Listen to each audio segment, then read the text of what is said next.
What's up, everybody? I'm Chris Dailey, joined here by Elijah Roberts, professional hockey player. So, Elijah, thank you for joining the show. Well, thanks for having me.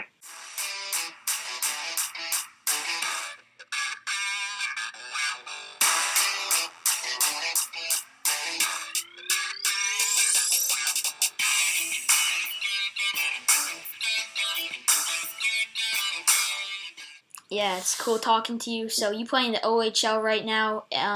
Actually, you're going to college too, so that's going to be cool seeing you in college. And you're also the host of this. Was hockey the only sport you played? Like, what was your youth career like with hockey and other sports? No, I played soccer for a little bit, probably up until I was 10, did some track and field, and always did a lot of school sports. My mom's from England, and a lot of my mom's side plays soccer, so that's kind of how I got into it. And then I only had one cousin who played hockey, and I just kind of watched him playing and wanted to do it, and played both of them till I was 10, and then kind of got to the point where the schedules were too busy and I had to pick one, so I decided to go with hockey. That's crazy too.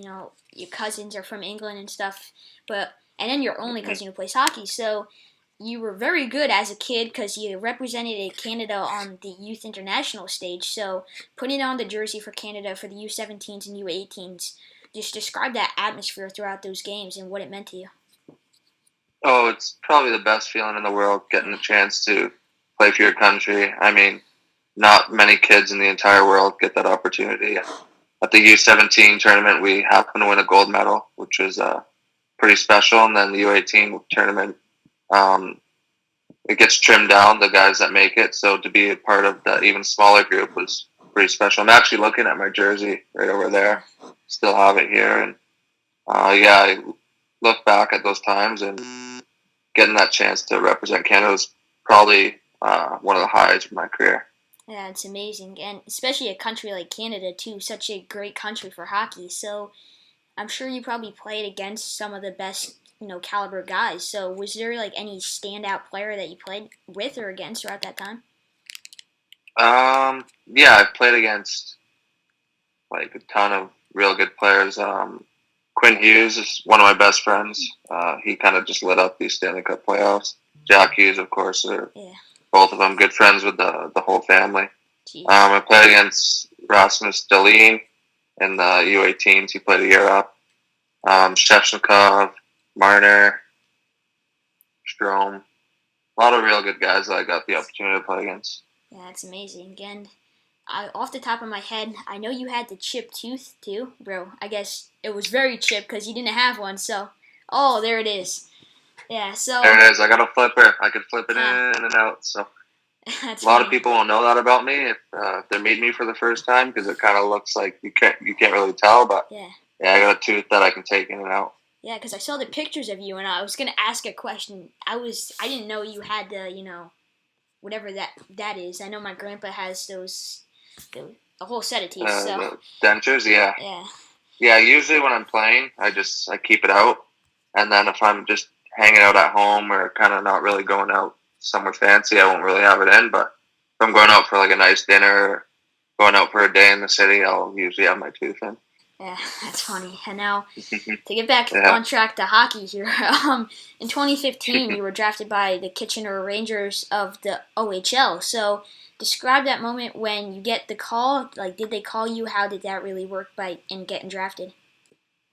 Yeah, so draft day, I mean, up until when you started playing hockey, you really looked up to the NHL draft. But for most kids, that the OHL draft comes first. And after all that hard work, the season finally being over, a few days before, really stressed out. And my agent, when I talked to him, he told me that there was a good chance I was going to go to Kitchener. So that was the one place I really wanted to go. And Niagara happened to be the other, which pretty lucky I got to play for both. But I was real nervous. I was with all my family and was just watching the screen, and my name popped up, and I saw it was Kitchener, and I was extremely happy, giving hugs to everyone in my family, jumping up and down. And then shortly after that, I got a call from the GM, and he congratulated me, invited me down to the arena there, and took some pictures, got a tour of the facility. They gave me my equipment, which was pretty cool. So overall, that's when I look back at that, it's one of the coolest experiences. You only get drafted once, so it was a real cool opportunity. And I don't know if you're like a basketball fan, but I know Nikola Jokic. I love basketball. I love So basketball. Nikola Probably, Jokic. You ever see I think he was the 46th pick, obviously a late pick in the NBA, and he was sleeping when he got picked. So there's a lot of guys really? Like that. So it was funny. Yeah. So the OHL, as you mentioned, most guys go to it first, so it's a really highly competitive league. I know junior hockey is big too, so playing in front of these sold out arenas in Canada, and it's not even the NHL. Just what's your most memorable moment from playing in front of crowds like that? Yeah, I've been fortunate enough. The two places that I did play in the OHL were probably some of the places that got the most fans. I know Kitchener was second, and I think Niagara was in the top 5. And both places, the building was always loud. But when I go back to one moment, I'd probably say in the playoffs in Kitchener, we were down 3-0 against Windsor, and we came back and took a 4-3 lead. And that was probably the loudest I ever heard arena that wasn't an NHL arena. And it was just the coolest experience. Then we won the game, and went on to win the series. So just that moment there that was in my first year. So that was my first time ever experiencing playoffs, and it was just the coolest moment ever. That's amazing. And I know, speaking of basketball, before everybody says oh, Golden State blew a 3-1 lead. So maybe Windsor, what is it? East Windsor blew a 3-0 lead. So, anyways, you're now, as you talked about before, you're now in Niagara with the IceDogs of the OHL. And I guess this is an obvious question, but have you visited Niagara Falls? Yeah, I went there before I played in Niagara, but I actually lived 10 minutes away from the falls, so sometimes on an off day it would be easy to just kind of go down to Clifton Hills and take a walk around. So been to the falls quite a bit. Yeah, and I'm not so is it a tourist attraction? I'm curious because I know lots of people go there, and most of my friends, because I'm American, of course, go to the one in New York instead of Canada. But so is your city just packed? Down by the falls, it's usually pretty packed. I mean, with COVID now, I'm sure it's not as packed as it usually is. But if you haven't seen it, you really got to go see it for yourself. And I think it's one of the 7 wonders of the world. So that kind of just justifies how special of a place it is. And when you get the chance, you should definitely take a trip down. I think a lot of people say from the Canadian side you get a better view, but if you can see it on either side, to go down and take a look, it's pretty special.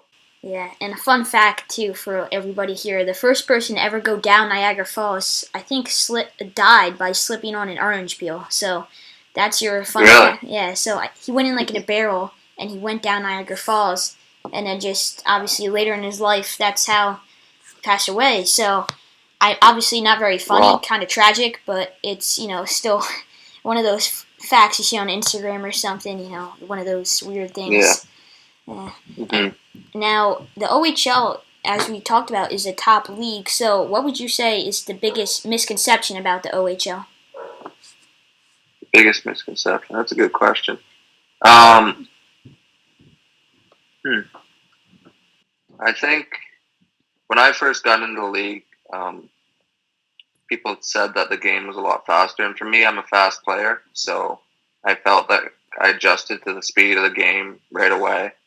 And I don't think a lot of people realize how good of a league it is. I know people know it's a good league, but it's some of these players in the OHL are NHL ready. They just can't play in the NHL yet because they're too young or because the opportunity's not there. But some of the players in that league are real good. And yeah, I would say it's the best junior league in the world. Mm-hmm. Some people might argue that, but from my 5 years in the league, I've come across some players who are stars in the NHL right now, and you can just kind of see how good they were even from young. Yeah, and you talk about being friends with the Hughes family, and all these other guys that you play, Dallin and all of these guys, Mitch Marner. What would you say separates them from, from everybody else? Just the little work they do outside, and being friends with the Hughes family. They're family friends, and I used to go over to their house all the time, and usually at like 10, 11 years old, kids are staying up late and they're playing video games. And the Hugheses they weren't playing much video games. They're playing hockey against each other in the basement, and then they were eating yogurt and granola and going to bed pretty early. And their whole routine, I think, is what kind of put them aside from everybody else. And if you look at what Quinn just did in the playoffs, breaking the rookie record for defensive points, I mean, could have come to a surprise for a lot of people, but for me, knowing him my whole life, it's not really a surprise. And I think just those little things that you see some of the stars do just separates them. Yeah, it's great. And so, guys, if you want to go professional, you better play some knee hockey at night. That's the tip. Yeah. Yeah. Yeah, now you're going to college, so that's kind of how junior hockey works, because I know a few people who want to play, so they're the seniors in high school here in America, they play 2 years of junior hockey and then go to college. I'm sure it's about similar in Canada, so you're now going to the Ryerson Rams. How did that opportunity come about, and why did you choose Ryerson? Yeah, so for junior hockey here in Canada, usually when you're done in the OHL or one of the other junior leagues, then you go to a Canadian school because you lose your eligibility to go to American school as a Canadian once you played in the OHL. So after my 5 years were up, I couldn't play any more years in the OHL and talked to a few different schools. And Ryerson was one that kind of really stuck out for me. It's close to home. They're a winning team. They got a really good program, the one that I wanted to enter, sport media. So it kind of just checked all the boxes. And, being close to home, I think, was one of the biggest things for me. I got a younger brother that I wanted to be around a lot. And I spent all of last year, our team wasn't too good, so we lost a lot of games. And to come and be a part of a team that wants to win right away, it was something that jumped out to me. And, being downtown Toronto, it doesn't really get much better than that. So down here now, moved in last week, and we start first practices tomorrow. So I'm really looking forward to getting into it. Yeah, are your classes, because I know in America, my brothers go to college, I know they're virtual, so they're staying at home instead of going. So are you like in person, virtual? How does that work? No, everything's online. I actually just had my first class today. Just usually they're all done on Zoom or something else. I'm pretty sure they're all Zoom, but done on Zoom, and then you submit the stuff in online. And that's how they are first semester, and I believe they're going to be like that second semester, but they haven't gone out and announced that yet. Yeah. And while in the OHL, did you go to school? Like, I know that's, I took some classes. Guys have the option if they want to take some university classes and get themselves ahead. Mm-hmm. Some guys are lazy and just, I don't know why guys don't do it. I try to tell a bunch of my teammates, you might as well do it instead of just going home and playing Fortnite, advance yourself. But some guys didn't do it. But yeah, I've been taking classes since I've been out of high school. It's funny. And now, so your podcast, I would say, how is it? Co-host Akil Thomas is a good friend of yours. He's a prospect for the Kings. So what does your friendship with him mean to you, especially knowing that you have this massively successful podcast? Yeah, it means a lot. Akil and we've known each other since before the OHL. I played on the Toronto Marlboros. He did too, and he got called up to my team a little bit. But once I got traded to Niagara, our relationship really kind of took off, and we became a lot closer. We're always joking around, and that's kind of how we got the idea to make the podcast. We were just kind of talking about things we can do. We talked about a YouTube channel or streaming, and we just kind of decided on a podcast. And I think us being so close has been part of why our podcast has been doing so well. So that relationship means a lot to me, and Akil is going to be someone who's a friend of mine probably for the rest of my life. Yeah, it's cool. So I know your podcast, you've talked to Evander Kane. I mean, you've talked to some big names. So what's been your favorite episode so far of your podcast?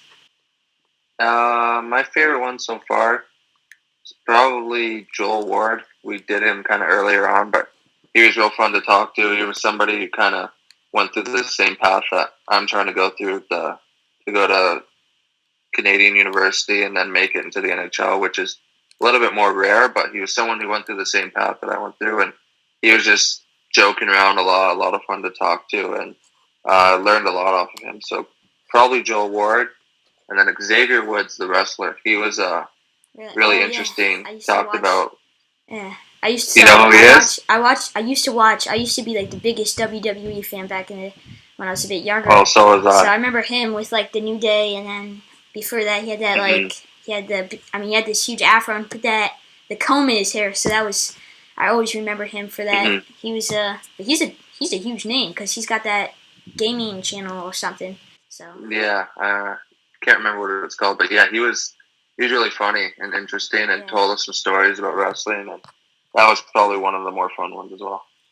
I don't know if you know Paul Heyman, but I'm in touch with him. So I know Paul yeah, so Heyman, yeah. hopefully, Don't know him too well, but yeah, yeah, fingers. I watched wrestling up until I don't know how old I was, but I was a big Shawn Michaels, Rey Mysterio fan. Yeah, And then my younger brother watched wrestling as well, so I kind of still know all the guys that are around. yeah, I know. Cause I'm so New Jersey and they're always in New York, so I'd go to the things. I remember I met like John Cena at an airport one time, which was huge. Cause looking back on it, I mean, he hosted the ESPYS, so he's probably one of the most famous guys. So it was Hmm. pretty cool meeting Cena at an airport, cause I think I saw like Sheamus's spiky red hair, and we were like, "Oh, is that the Yeah, guy?" And then we walked up, and it was the two of them like drinking beer at the airport. So of course. yeah. Now I got a few rapid fire questions for you, so I'm gonna ask them to you, and we can Sure, see. bring him on. What's the coolest arena you've played in? Um, Probably the old Maple Leaf Gardens, which is my new home arena at Ryerson, but just all the history there, with it being the old Leafs arena. Being from Toronto, it's pretty cool to play a game there. And now, top of my head too, have you ever been to a CFL game, Canadian football? I've been to an Argos game a long time ago. My cousin played football and he was doing the halftime show, so we kind of all went to support him. But yeah, it was an Argos game a long time ago. Yeah. So, who's your biggest role model? My biggest role model? Hmm. Probably my mom. I mean, um, just seeing how hard she works every day, how she's so like unselfish with trying to provide for a whole family, and just seeing all the hard work she puts in, it kind of strives or pushes me to want to be a lot better and to be successful. So I'd say my mom. And now, who's winning the Stanley Cup this year? Who's winning the Stanley Cup?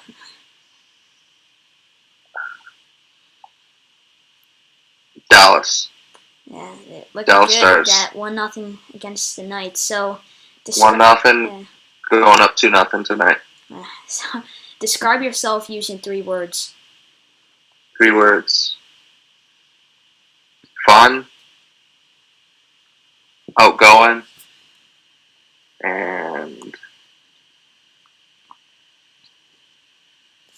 loyal. And now, are you a morning person or a night owl? I was a night owl for a while, but since I've been working out with the Ryerson team and uh, working at a rink a little bit, kind of had to be up for the past 2 months at like 6 in the morning. So now I've definitely turned into a morning person, and every day we practice at like 8 a.m. at Ryerson. So I'm slowly becoming a morning person, but I'm going to be turned into one pretty soon. And now, it's the first time I've ever asked this. So, if you had 24 hours to live, what would you do? 24 hours to live? Yeah. I'd probably just try and gather all my family and just hang out with them. I mean, a lot of people might say like, oh, you go like skydiving and go do some crazy things, but I don't know. I think if I only had 24 hours instead of just trying to go all out and do crazy things, I'd rather just kind of spend it with the people closest in your life for the last 24 hours. That's a wise answer. And so, Yeah. if there was a movie about you, who would you want playing yourself?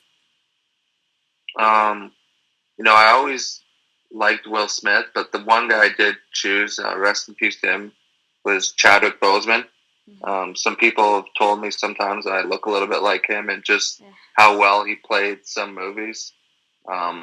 I think you do a real good job of playing me, and yeah, it's definitely who I pick. I watched 42. That was the one movie I watched with him, and that was a good movie. So that was very sad, to see him, especially so Mm-hmm. young, because nobody saw that really happening. If you were to write an autobiography about yourself, what would you name it? It's a good question. What would I name it?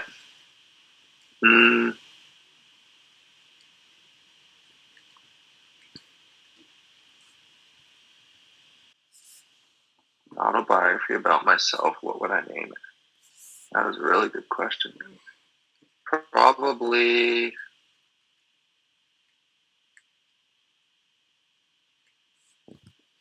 I don't know, maybe like 98 or something, because that's my hockey word, I think. Now, did you choose 98 for a specific reason? Because I know Gretzky had 99, and that's like retired in hockey pretty much. Yeah. Oh. No, I did. Can you see me here? Yeah, I can see you now. Sorry. It's good. Yeah, I did. I went with 98 because when you're younger, we can only pick numbers 2 to 30. And do I keep cutting out here? It keeps saying like your name instead of, you know how it says your name sometimes instead of the face. So yeah, Hold on, give me 2 seconds. Yeah, it's good. Yeah, so when you're younger, you can only pick numbers between 2 and 30, and I always wore number 9 because it was my mom's favorite number. And then when they finally gave us the option to pick any number other than 99, I just wanted to be the highest number. So I picked 98 because nobody could wear 99, and then I kind of just stuck with it. And then I wanted to switch to 23 once I got to the OHL, but somebody already had it. And then when I got traded to Niagara, I wanted to switch to 23, but somebody had it there as well. So just kind of stuck with 98. And I believe this year at Ryerson, I might be wearing number 22. Just they kind of gave us a little list of numbers to pick from, and 22 was the one that I liked the most. And kind of new chapter of my life, so I kind of wanted to switch it up from 98 and start fresh. Yeah, I used to never imagine not being number 12 on the soccer field, and then I just changed to 31, so we'll see. 31? Why 31? It was like Deuteronomy 31:6, and then that was a quote I liked in the Bible, so that's why I picked it, and it's a good reason to pick it. It's just 12 from like the time I was born. 12 was always my number, so. And then all the GOATs were 12, Tom Brady, so I'm a Giants fan, but I had to be like the GOATs, I had to have that mentality, but anyways. Yeah, so. I like that. Lastly, define happiness. Define happiness? Well, how old are you, 12? 14. It's questions getting deep. 13? Yeah. You're coming at me with some real good 14. questions here for a 13-year-old. Pretty impressed. Define happiness. A complete soul. How's that sound? What? A complete soul, or a complete mind. Well, I guess being complete as a whole, yeah. And being satisfied, or being, I guess I couldn't say happy because you're saying define happiness, but being happy with who you are. I don't know. Yeah. How's that sound? When you said soul, that was good because your podcast is Soul on Ice. The soul, yeah. Yeah, so. There we go. We'll go with that. Complete soul. Yeah, that's a good answer. I like to ask that. I don't ask it every interview, but I decided to this interview, especially because right when you said, "Are you? Is it Eastern time?" I was like, I gotta put these rapid fire questions in real quick. And now, best of luck with everything with you for this college hockey season.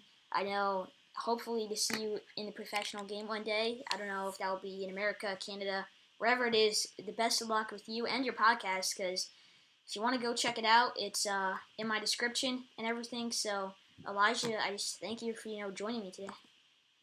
Thank you. I really appreciate it. And honestly, I was really impressed with some of the questions you came up. Being so young, it's really caught me off guard on some of them. How well you asked the questions and how well thought some of the questions were. So good job, and just keep it going. And thanks for having me. Yeah, I will do, and I try to research as quick as I can because I know not on short notice the interview, but I was kind of doing a few things today, and I had to somehow get it, in. But I did, and your career speaks for itself. You've done some great things, and I'm sure you do many more great things. So, thanks again, and make sure to check out all your links below.